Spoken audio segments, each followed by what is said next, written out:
Ever wonder what happens to all the stuff at the Goodwill Outlet bins that nobody buys? I recently went digging through the already picked over bins, and today we're giving 10 items headed for the landfill a second chance. I'll show you how I transform these forgotten finds into unique and stylish Christmas decor. So if you enjoy a good before and after thrift flip, you are going to love these DIY projects. So let's get started. I don't know if I've mentioned this before, but I do not live near a Goodwill bins outlet. And so whenever I travel to a large city that has one, I always try to make time to go there.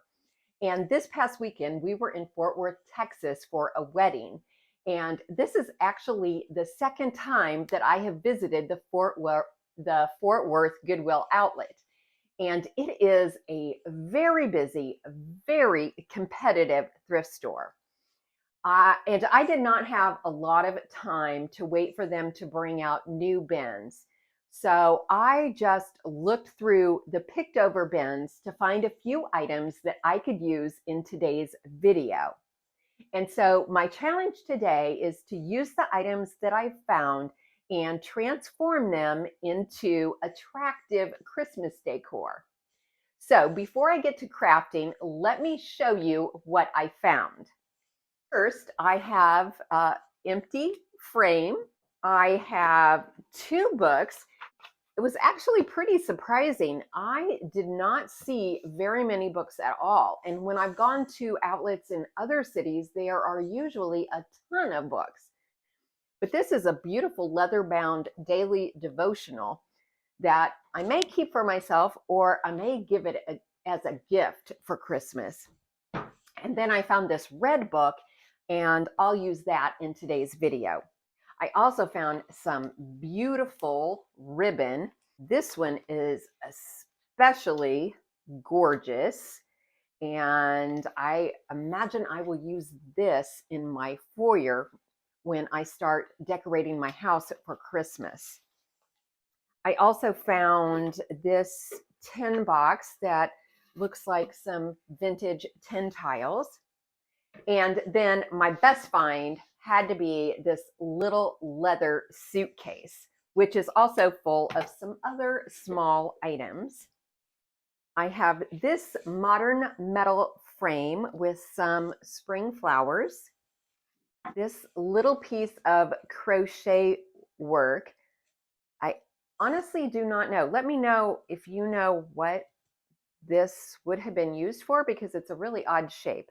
But it's lovely colors, and I am just really loving pink right now. I bought this yellow ring stand, this small wood jewelry box, some more pretty ribbon. The way that this is packaged, I'm guessing this may have come from Temu. Some fake snow, because at Christmas time, can you really have enough fake snow? I don't think so. This little tin and brass watering can that actually has a music box inside. How cute is that? This little piece of fur that came off of something, and this lid. I know that's weird to just get a lid. I was looking around hoping to find the tin that it went to, but I never did find it. I guess I probably should not have wound that up, but I loved the color of blue. So we'll see what I can do with this. Now, before I head downstairs to my craft room, I want to let you in on a little secret. I sometimes spend the entire day in my craft room. So before I head downstairs, I like to chug a Magic Mind. You've heard me talk about these performance shots before, and that's because I truly love these. In fact, I packed several on my trip to Fort Worth, because whenever I travel, I do not sleep very well. And I feel like Magic Mind compensates for that so that I have energy and mental clarity so that I can still fully enjoy my trip. And Magic Mind is not like those products in the checkout aisle. It's made with natural ingredients and vitamins, so you never get that jittery feeling or crash the way you do with caffeine and energy drinks.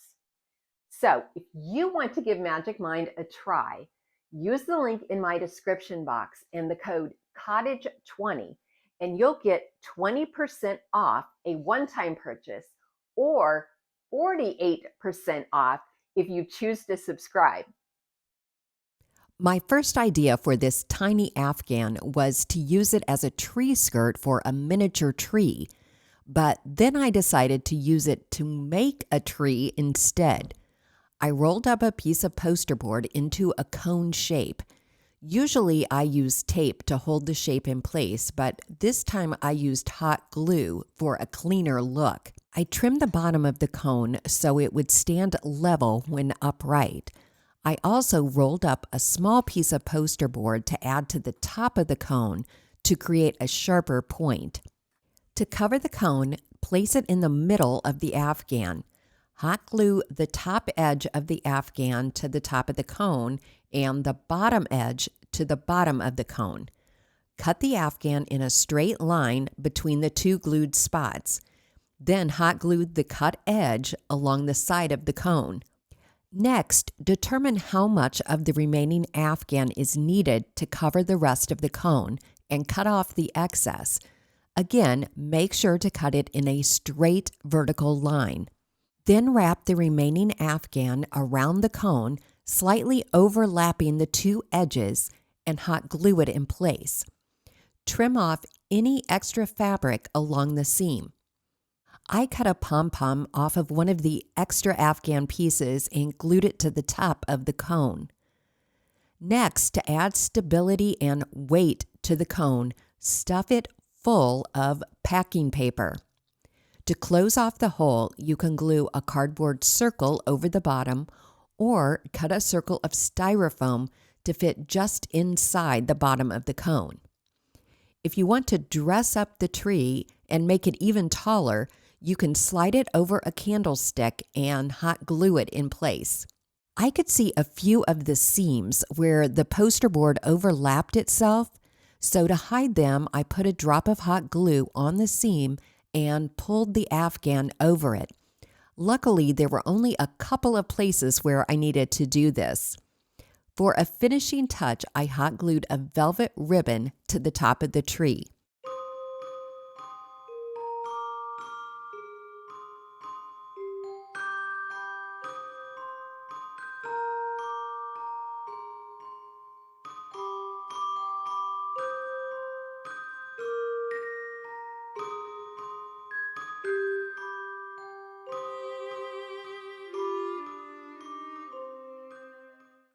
I knew when I bought the blue lid that I would probably turn it into a tree ornament.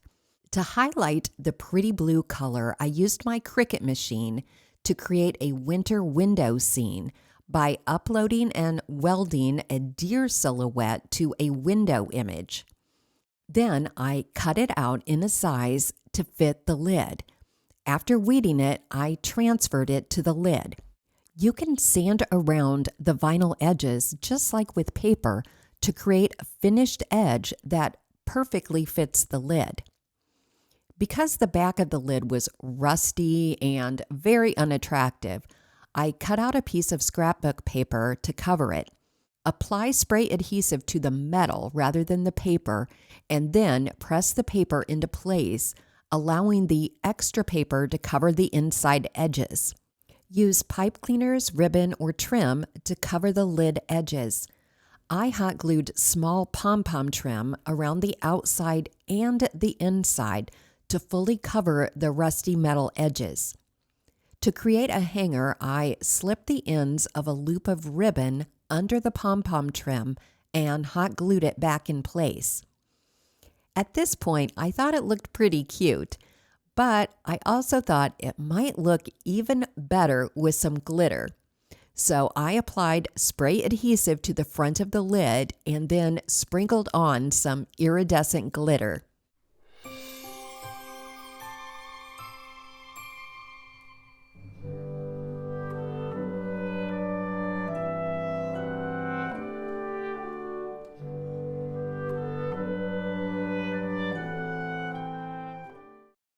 At first, I thought I might use this fur piece on stockings or mittens, but then I changed my mind when I found this metal reindeer in my stash that I thrifted last Christmas. I thought the metal ribbon was really dating the piece, so I used pliers and wire snips to cut and pull most of it off. To touch up the paint, I just dabbed some gold rub-and buff over the scratched up spots. Determine how much fur is needed to go around the reindeer's neck and cut off any extra that you don't need. Seal the cut edge closed with some hot glue. Then adjust the fur in place, overlapping the two edges and hot gluing them together. For additional adornment, you can hot glue some small greenery on top of the fur. I just applied the hot glue to the back side of some of the plastic leaves. Then, to coordinate with the gold metal of the reindeer, I added a few gold jingle bells on top of the leaves and a velvet bow below the bells. Since the reindeer's gold paint was a little sparkly, I sprayed just a little adhesive on the bells and leaves and sprinkled on some iridescent glitter.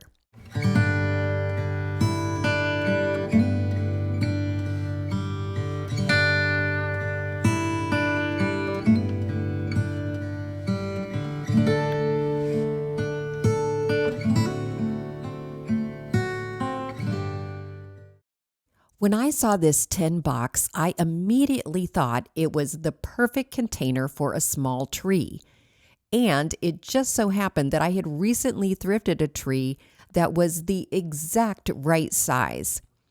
To add some height and stability to the tree, I hot glued a wood scrap to the bottom of the pot. Now the tree won't tip over, but it's still easy to remove. I took a strand of Dollar Tree battery-operated fairy lights and loosely wrapped them around the tree and put the battery pack inside the box.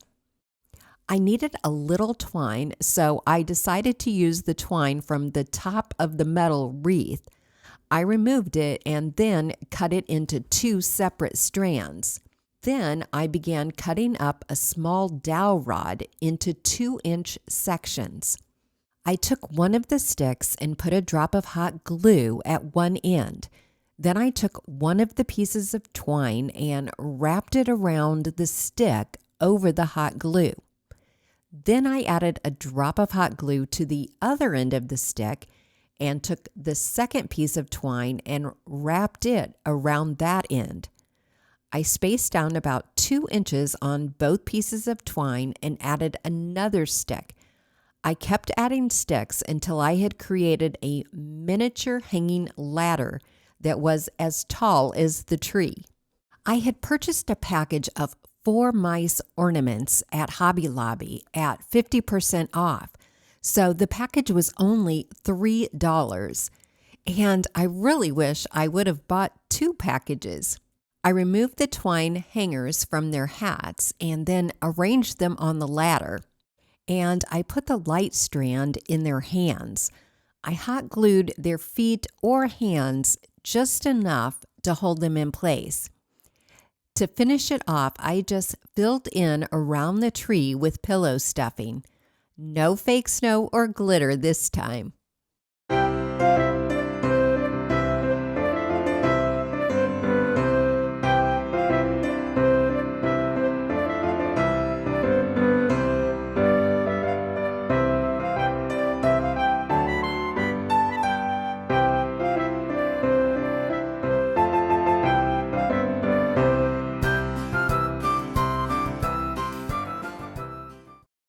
Of course, I wanted to use the small watering can as a vessel for a floral arrangement, But I first removed the styrofoam because I wanted to run tiny twinkle lights through the spout and out the holes in the sprinkler.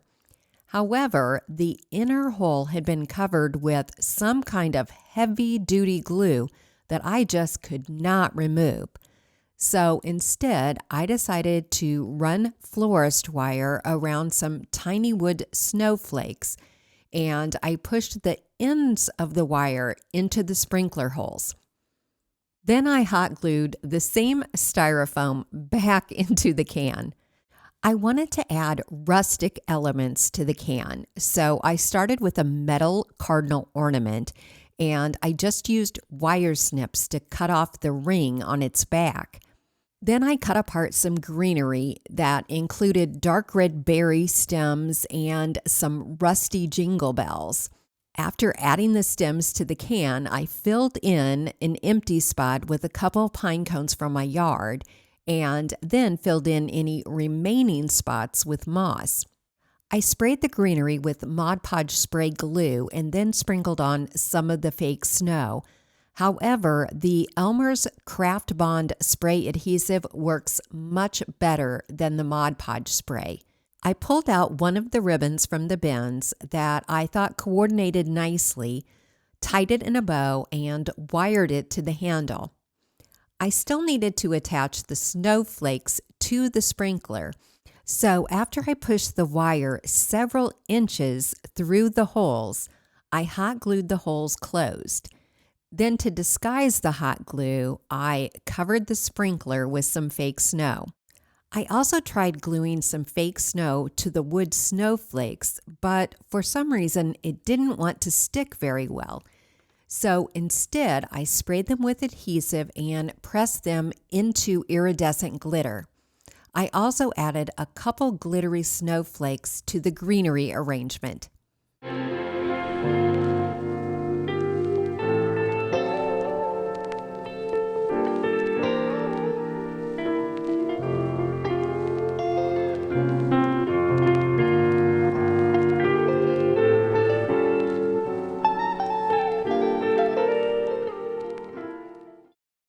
When I got this ring stand home, I wasn't sure what I was going to do with it.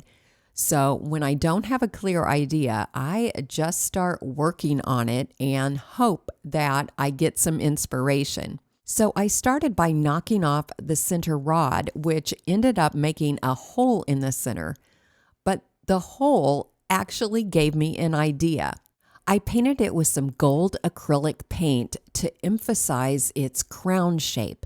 After 3 coats of paint, I hot glued a piece of styrofoam in the center to fill the hole. Then I found a tiny plastic star in my stash. I drilled a hole through one of the star's sides and secured some silver florist wire through the hole. Then I pushed the opposite end of the wire all the way through the piece of styrofoam. I folded it over onto the styrofoam and hot glued it in place. I flipped it back over and hot glued some moss over the top side of the styrofoam. Next, I hot glued 3 little wood blocks inside the ring stand around the moss. These would serve as risers for 3 small nativity figurines so they could be seen above the moss. After I glued the figurines in place, I filled in any empty spots with a little more moss. Then I looked around my stash for a metal candlestick to display the crown and found one that was a good size.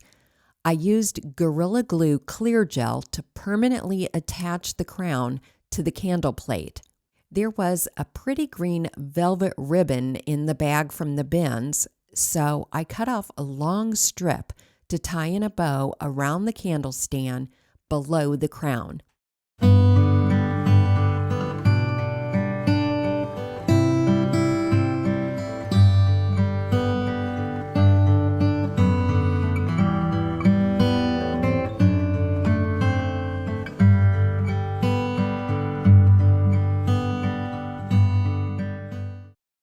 To turn this spring wreath into a winter wreath, I first cut off the zip ties that were holding the floral arrangement in place.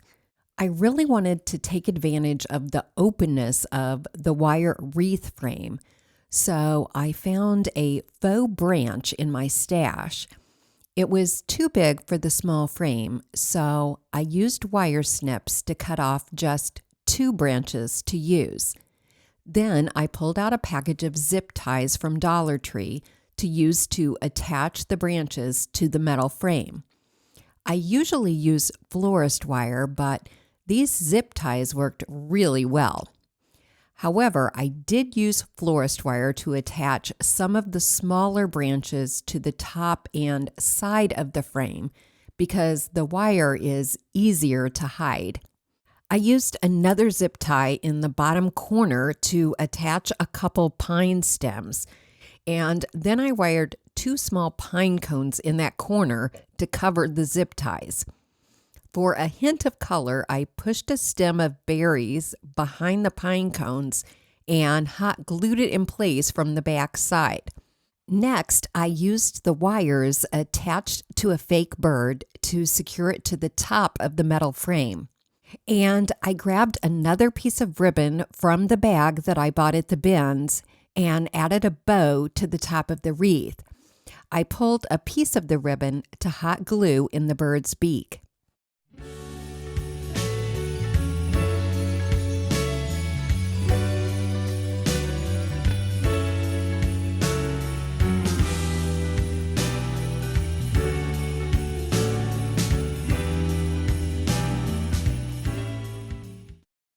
I have upcycled quite a few jewelry boxes in the past, but I'm going to do something totally different with this one, and it involves using this snowman figurine.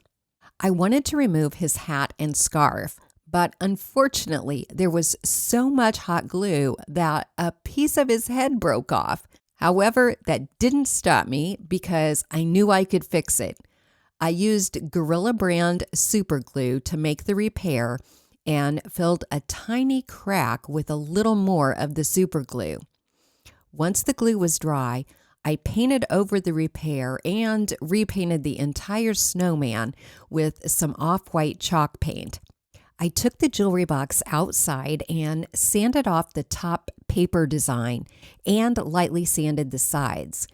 Then I painted the outside of the box and the inside edges with white chalk paint.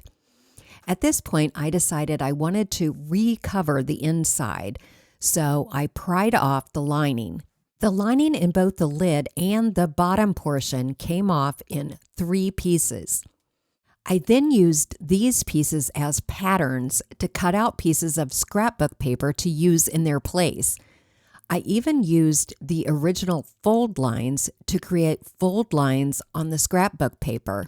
To adhere the scrapbook paper inside the jewelry box, I just used a good quality glue stick. I really like Elmer's Craft Bond glue stick. Once the box was lined, I printed out a vintage image of Frosty the Snowman to decoupage to the jewelry box lid. I think this is the only Frosty image in the public domain. When you're decoupaging paper to wood, you want to apply Mod Podge to both the wood and the back of the paper for best adhesion. Then roll over it with a brayer to push out the extra glue and any air bubbles. I like to let it dry for about an hour before I brush on the top coat of Mod Podge. And once the top coat is dry, then you can rub sandpaper along the edges to remove any extra paper. I also went ahead and lightly sanded over the painted areas. Then I brushed on some clear wax, wiping off the excess. I wanted to add a small hook on the inside of the lid, and this Dollar Tree hook was the perfect size. So I removed it, drilled 2 small holes in the lid, and attached it using the same 2 small screws. Unfortunately, the screws went all the way through the lid. So I removed the screws and reattached the hook using just hot glue. To conceal the empty screw holes, I clipped the prongs off of 2 paper fasteners and then hot glued the gold caps over the screw holes. Then I glued a wood snowflake to the front of the jewelry box to hide the screw holes. Now to add the accessories. I popped the hat off of a styrofoam snowman head ornament from Walmart and touched it up with some black chalk paint. I also made a new scarf because the one I removed from the snowman had so much hot glue on it and I couldn't get it off. So, did you guess that I was creating a closet and storage box for the snowman figurine?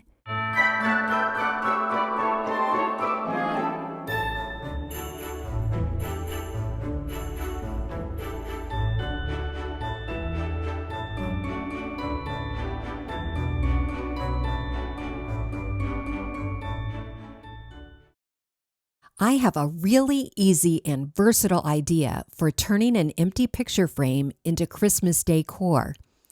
Use some heavy-duty florist wire to attach some sturdy pine branches across the top of the frame. I used branches cut from an old Christmas tree.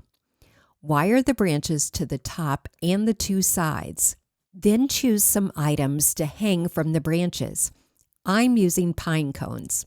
I wanted the pine cones to hang straight down, so I drilled a small hole down the top center of each pine cone. Then I pushed a piece of string into the hole as far as it would go, and then I closed the hole with a drop or 2 of hot glue. Then I tied the opposite end of the string to one of the branches. I thought the arrangement would look even better if it was snowy. So I sprayed the pine stems and the top of the pine cones with spray adhesive and sprinkled on fake snow. I still had a piece of the green velvet ribbon that I tied in a bow and wired in the top corner to conceal the end of the pine stems. I thought the arrangement still needed a little something more, so I found some white berries in my floral stash and hot glued them in between the pine stems.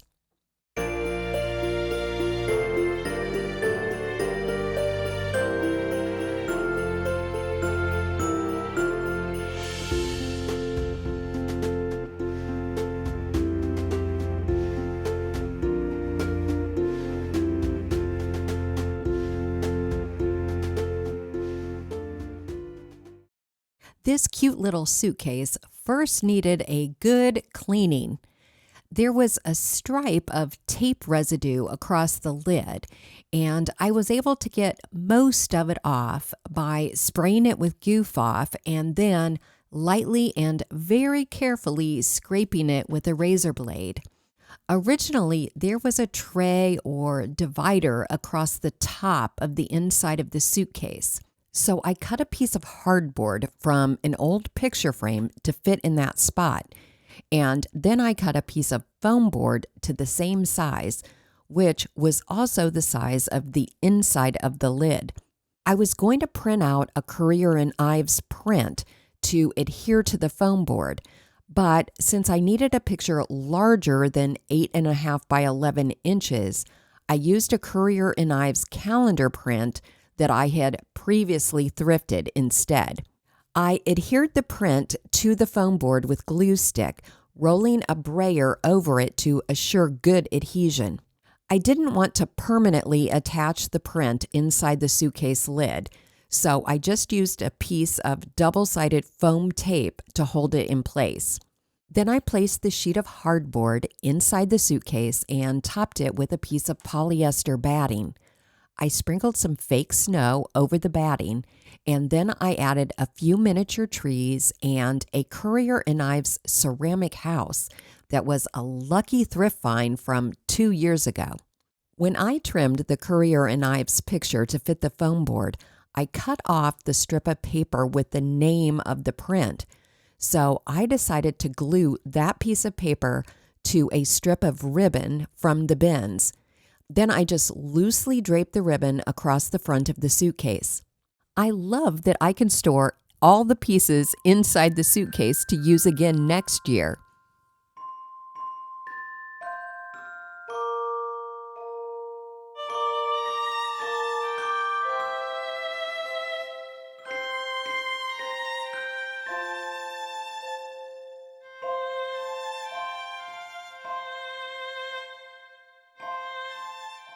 I hope you found some inspiration in today's video.